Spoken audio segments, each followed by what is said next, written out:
everybody, this is Angela Savage, the daughter of IndyCar driver Swede Savage. It's time to watch stories from motorsports. My buddy, Doug Kenny, loves to share the journey of people in racing, and he is an amazing dude. Drivers, owners, fans, and team members, watch the SFM podcast. Hey everybody, this is Doug Kenny from Stories from Motorsports. I'd like to thank my buddy Josh Mabe for the YouTube work he did years ago that inspired me to create this platform. I'd like to thank my buddy Victor Sifton for convincing me to get back into it after my hiatus from 2017 to 2019. I have a very special treat for you all today with an amazing journey from an amazing racing figure. Drivers, start your engines.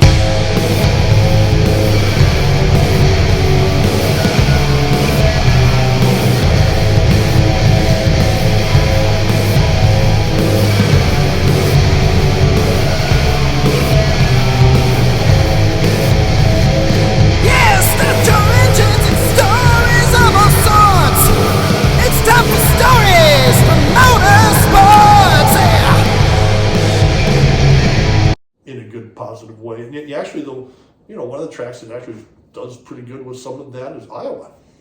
NASCAR shows okay there. It's not the best track for them, but they can race there. But it's a good track for IndyCar too. It's a little bit small, but whatever. It's fun. Yeah. What's your best memory in racing? Well, there is one.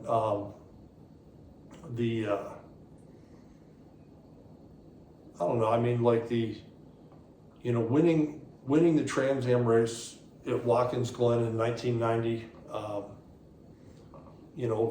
Finishing second was my teammate Tommy Kendall, and finishing third was Ron Fellows in a Roush Ford, in a factory Ford. Tommy and I were in the factory Chevy Berettas. So that's a special day. So why is it a special day? Okay, winning for sure. But it wasn't just winning the race. It was who was second and who was third. The guys that were second and third are Hall of Famers. Yeah. Okay, so that day I was better than two Hall of Famers. I'm not advocating for myself to be anyone in any Hall of Fame, but I'm saying, so what are special memories? Those are the types of things that are special memories. That make it a great day. That's what makes it a great day, is not just the achievement of winning, but the achievement of who did you beat? Because at the end of the day, any satisfaction of winning in that achievement, it's only good if you've accomplished it by beating a worthy opponent. And the more worthy the opponent, the better the satisfaction. Because you look at the end of the day, you have to look in the mirror and know if it's a legit deal or not, right? Yeah. And, so that's a very special one. I'll give you another one that's sort of different from that. My friend Ron Burton, the artist, who I mentioned a bit. I was rummaging through his studio in Speedway, Indiana.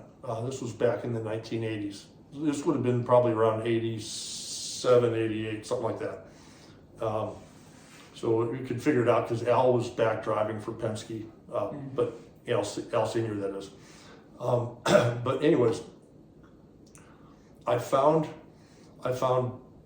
two things in particular. I found print number 3 of a painting that he had done called Duel in the Dirt, which was an oil painting. The original was an oil painting that was of Al Unser Senior and Mario in the Vels Parnelli Jones USAC Championship dirt cars. Mm-hmm. And Al had print 1. Mario had print 2, and in those days, Ron still had the original. He wouldn't sell it. Al had print 1 because he won the race. Mario print 2 because he was second in that race. Yeah. I found print number 3. So I took print 3. I had Ron sign it, and then I went over to the Indianapolis Motor Speedway. It was during the month of May. Went over to the Speedway. I had Mario sign it. Mario signed it in pit lane. And then I went into the Penske garage, and Al signed it. And when Al signed it, a bunch of the guys in the Penske team, the mechanics and whatnot, came around, and he told the story of the race. He told how he battled Mario, and he basically told a few minutes story of that race. And see, now that's a special memory, and that's right up there with, winning a race to me, because those are the memories that are important, the things that you take with you, and that was just one of the coolest days, of all time. And I also the ink drawing that I have of Mario's World Championship. I also took that on that same day from Burton's studio, and Mario signed that also for me in the pits in Indy. But hearing Al tell that story was just it was phenomenal. Yeah, it's the source itself, Yeah, no, it's totally cool.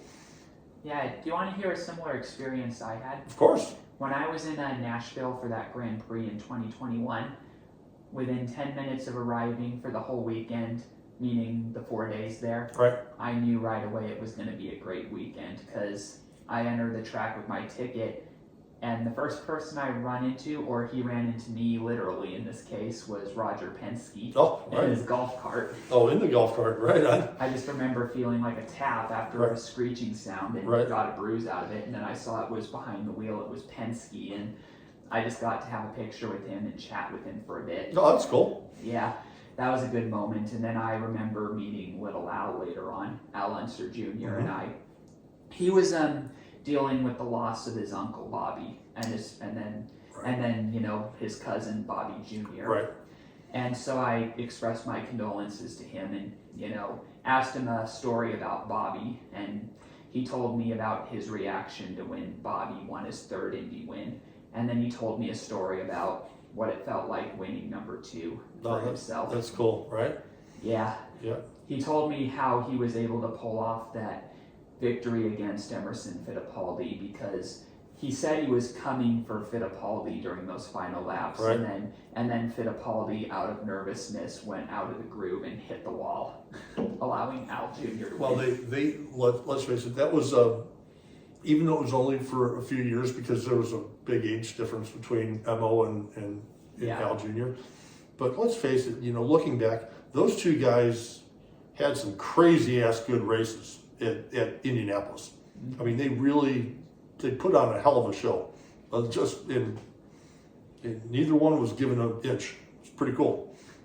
Yeah, the display by Al Jr. in 1989, when a similar thing from 94 happened between Fittipaldi and him, but with Unser as the losing end. Right. That thumbs up he gave him, that was very worthy. Like I said earlier, in a different context, you know what's up. Drivers know. They even in the moment, they know if it's a great race. Yeah. And there's something special about it. It's and that's even cooler. That they have that ability to realize that and to do it graciously. Absolutely. Even in losing, even in defeat, Yeah. It was Mo's year in 1989, and then Unser's year in 92, and 94. Right. Yeah. It's just racers not giving up, Absolutely. Well, they're literally willing to lay it all out there for the same prize. It's pretty cool. Yeah. You want to show us some of your merch? Of course. Hey everybody, I hope you enjoyed today's video.